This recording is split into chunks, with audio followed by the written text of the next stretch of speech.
almost. Notice how legatos modifies malos. So he gave Ulysses bad winds, which had been tied up in a bag. Yes, okay. So that's a very long sentence, and we're not even done yet, but Emma's taken us to a good pausing point and then can pass it on. I want you guys to notice the complexity of this sentence. It is representative of real Latin, not in the level of difficulty of the vocab and the grammar that you'll learn in Latin 3 and 4, but in terms of what you know right now. You've got an ablative absolute, you have a relative clause, qui through dedit and dixit, and then you've got another p cubed embedded in there. So this is a good representative of what real Latin starts to achieve in terms of complexity. And a quick repeat.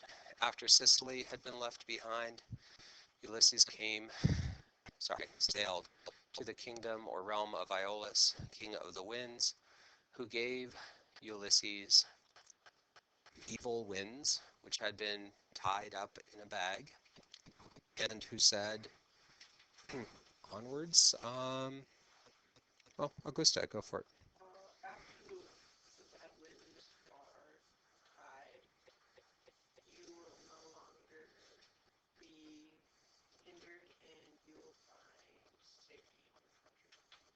Okay, good. It's nicely done. I'm going to encourage people to wait for a repeat to consider whether a non-temporal clause might be a good idea. But this is really solid. After the bad winds are tied, you will no longer be hindered, and you will find safety in your homeland or in your country. Okay. Owen? Yeah. This might be a good situation to deploy a causal clause because the idea of tying up the unfavorable winds makes sense with the idea of Ulysses getting to where he's going. Okay, and that works well. Okay. Questions? Oxma, you've had your hand up quite a bit.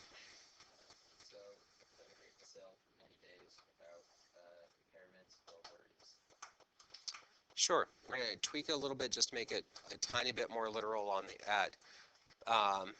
And so the Greeks sailed for many days without hindrance or without an obstacle and without care, okay, or worry.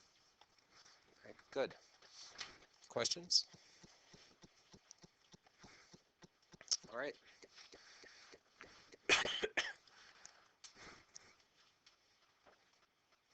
No one's volunteered. Well, Flaminia on the short sentence, that's awesome.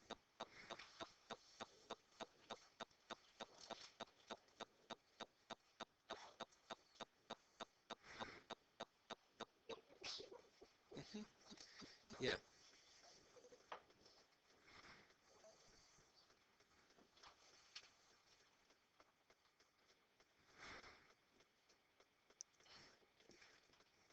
But what's giving you pause?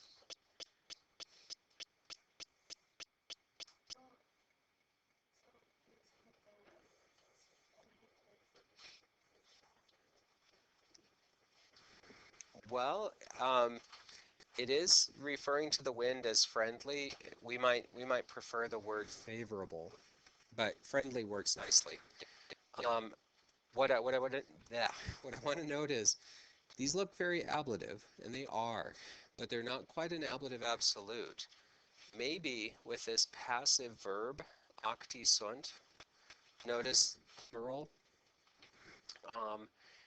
and it's probably because it's a plural verb carrying over the Greeks from the previous sentence as the subject. And I think what may be the issue here is how you understand acti sunt.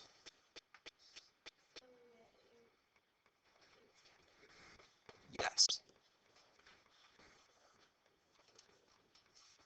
Yes, good. They were driven by one favorable wind. So this, not to confuse everybody or get too off topic, but Not an ablative absolute. Instead, it's a good old-fashioned ablative of means, right? So they were driven by one friendly wind, and then tacked on to the end, we may have an ablative absolute.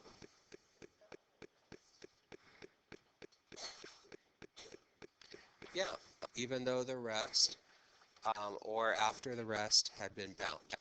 Okay, good. Referring to the rest of the winds. Questions in there?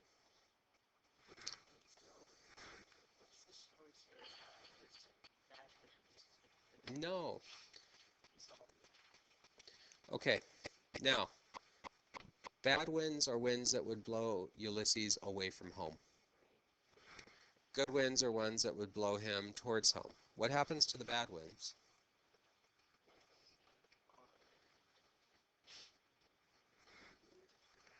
They have been tied up in a bag. Okay, so it's like some people you know, a bag of hot air. Just kidding, except this is really a bag. It's a leather stitched bag. And Aeolus, as king of the winds, has commanded the unfavorable winds inside and sealed it up. Okay. So this bag becomes very, very important in the storyline.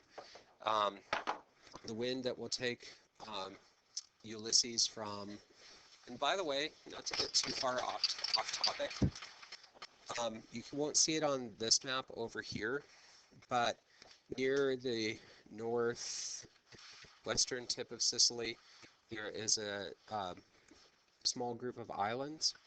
One of them, in mythology, was thought to be the home of Aeolus, king of the winds.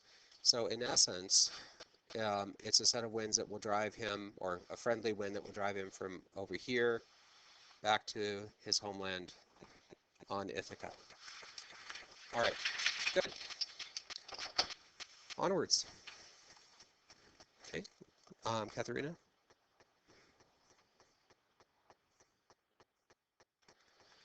That works pretty well. There's room for a tweak on clare, though. This is one of those grammar concepts that was in lesson 23, which meant that Mrs. J and I were rushed when we taught it to you. But with that long E, it's an adverb. So now they see, yeah, now they see Ithaca clearly, or clearly see Ithaca. All right, excellent. Oh my goodness, now we get another long sentence. Said, nautai de saco cura affecti sunt, quod de ventis qui in saco erant, nihil audiverant. Oh my goodness. I see p cubes aplenty. I see relative pronoun. This is a job for Super JB. Awesome.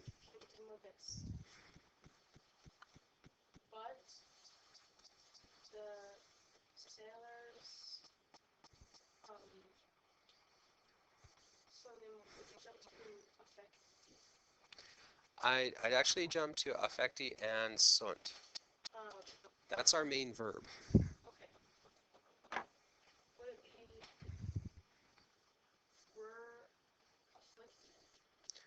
Sure, but the sailors were afflicted or were affected either way.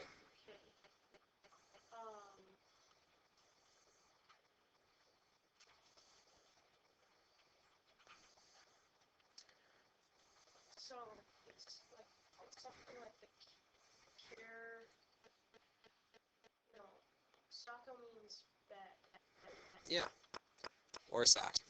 I mean, we get our English word sack from the Latin word saccus. So, bag, right?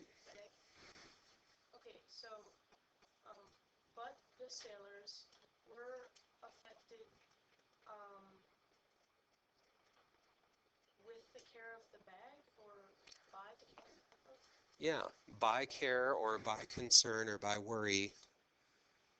And then day, more concretely, or well, not concretely, more precisely would be translated as about. So, what the sailors were affected with worry about the bag. Okay. Because indeed. Because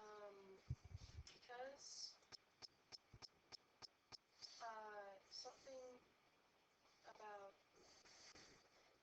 like it turned or something. No. What are wenties? Yeah, with a V-E-N, it's not a form of where to with a V-E-R that means turn. So because, now jump to audiwerant. Doesn't it mean they they had heard? It does, exactly. So I'm gonna give a repeat up to this, and then we'll push our way through. But the sailors were afflicted with worry or care about the bag because they had heard nihil, Nothing. nothing. Did you say about? Yes, I would. Nothing about um Ventus means wind. So they had heard nothing about the the winds winds. which were in the bag. Yeah, okay. So the sailors on Ulysses' crew, the conversation where Iolaus tells Ulysses about the winds, only Ulysses is there to hear it. The sailors don't know what's in the bag. Could be dynamite, could be blow pops, could be Murphy. You never know. Okay. So they had heard nothing about the winds which were in the sack. Good. Um, go for it, Lukey. So what rewards are in the bag, sailors? Yeah. Okay. So this is their guess about what's in the bag. Rewards and money, or money and rewards, are in the bag, said a sailor. Onwards. We had just enough time to get through the end of the quotation. Kaisar? Ulysses wants to give money to the sailors. Yes. King Ulysses ought to give money to the sailors who have endured bad things or who have endured troubles. Okay, we're going to pause there. We're going to translate a bit more tomorrow.